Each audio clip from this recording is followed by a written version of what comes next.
So what would it actually take to not just end a war, but to build a lasting, permanent peace right from the ashes? Today, we're going to dive into a really fascinating and super detailed blueprint from the World Peace Project. It's a speculative look, an imaginary scenario of what a real, comprehensive peace between Russia and Ukraine could look like. Let's get into the core ideas behind this incredible vision. And really, the entire blueprint is built around this powerful idea from the project's author, Nick Sasaki. The point is that real, lasting peace isn't just about treaties signed in some quiet room. No, it's about the courage of everyday people to actually imagine and then go out and build a totally different future. Okay, so I've got to be super clear about this right up front. What we're about to walk through is a creative exploration.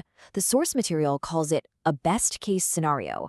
It's not a prediction, not at all. It's more of a what if, an imaginary conversation designed to show what's actually possible if everyone decided to choose cooperation.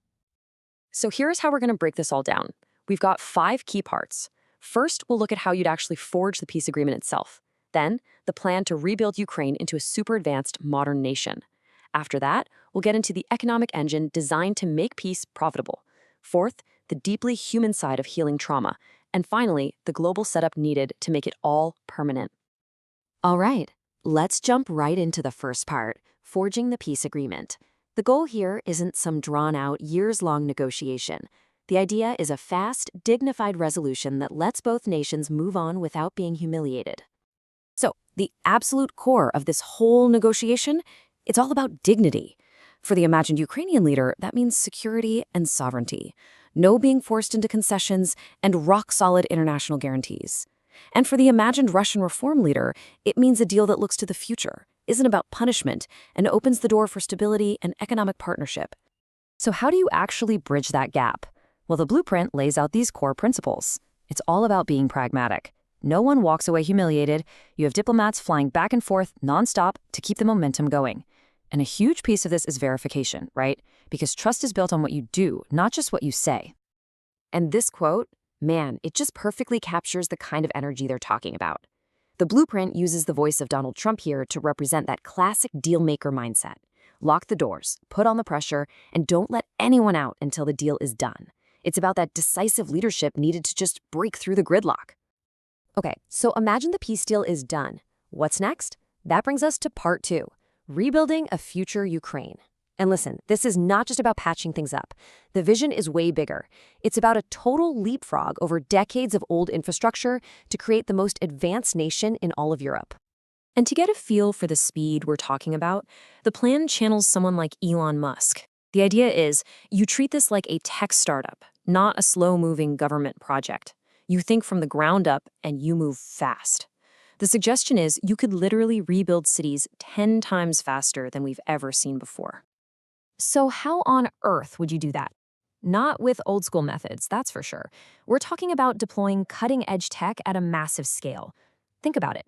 Entire apartment buildings built like Legos in modular factories, AI running all the supply chains, autonomous robots doing the heavy lifting, and you can watch it all happen in real time on a public dashboard. Total transparency. But look, being fast is one thing. You also have to build something that lasts. This blueprint for a 100-year Ukraine is built on some really cool ideas. Designing cities for people with green spaces that help heal the spirit.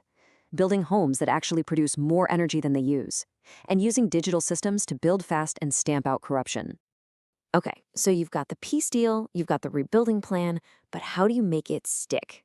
That's where part 3 comes in, designing the peace economy. This is the engine that makes the peace permanent, and the core idea is actually pretty simple. Make working together so ridiculously profitable that fighting becomes a terrible business decision. So when we say peace economy, what are we really talking about? Well, it's a system where everyone's economies are so tangled up, so interdependent, that starting a war would be like setting your own house on fire. It just makes zero financial sense. You align everybody's self-interest with stability. And this isn't just some high-level theory either. The blueprint gets really specific. It points to actual industries where Russia and Ukraine could work together for a huge win-win. Think joint energy projects that could help power Europe, working together on agriculture to help feed the world, and building logistics hubs that connect Asia and Europe. Of course, for any of this to work, you need big money, big investment. And investors need one thing above all else: trust. So, how do you build it? This quote from Ukraine's Minister of Economic Development just nails it. The answer is radical, total transparency. You put every single contract, every single dollar on a public digital dashboard so everyone can see everything. That's how you get the confidence to fund this whole vision. All right, so we've talked about buildings and money, but now we need to talk about people. We're shifting gears to maybe the most important piece of this whole puzzle: healing the people's wounds. Because, you can rebuild a city, sure, but how do you rebuild the human spirit? And that question really is the heart of this entire blueprint. It gets to a fundamental truth. Peace isn't just when the shooting stops. Real peace is when the healing starts. The physical scars of war, they're obvious. But the invisible wounds are the ones that can poison a future for generations if you don't face them head on. So to tackle this, the blueprint looks at it from two different angles. First, you've got the idea that trauma is physical. It's not just a bad memory. It's something your body literally holds on to in your nervous system. So you need therapies that help the body heal. Then you have this other powerful perspective from Dr. Eager, a Holocaust survivor, who says healing is a choice. It's about facing your story and choosing to live with love, not fear. The beauty of this plan is that it says you absolutely need both. And this is what it looks like when you put those two ideas together in practice. It's not just a few clinics here and there. It's a massive nationwide plan to make healing accessible to everyone, everywhere.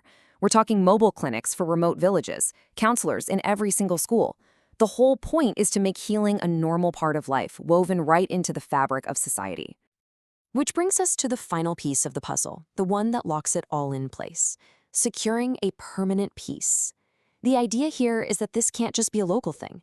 For this peace to really truly last, the rest of the world has to be invested. Literally, they have to have a stake in its success. And we are talking about a massive commitment. I mean, look at that number, up to 300 billion euros. And that's key. This isn't seen as charity or aid. It's an investment. It's the world, and especially Europe, saying our own stability and our markets depend on this peace succeeding. But the money is just the start. It's part of a much bigger structure, this architecture of permanent peace. You've got all these interlocking pieces: a global investment treaty, a formal security guarantee, a massive tech fund for the future. It's like building a web. Each strand makes the whole thing stronger. If you pull on one, the whole web holds firm. And that right there, that's the ultimate goal of this entire 5-part plan. It's to build a piece that is so valuable, so interconnected, so good for everyone involved that it becomes unbreakable. You create a new reality where cooperation isn't just the nice thing to do, it's the only smart thing to do.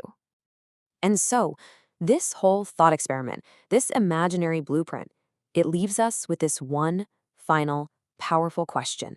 And it's not just for the leaders in this story, it's for all of us. Are we going to move with the courage to build a new future? Or are we going to stay stuck, paralyzed by the fear of the past? It's a question that I think echoes far, far beyond any single conflict.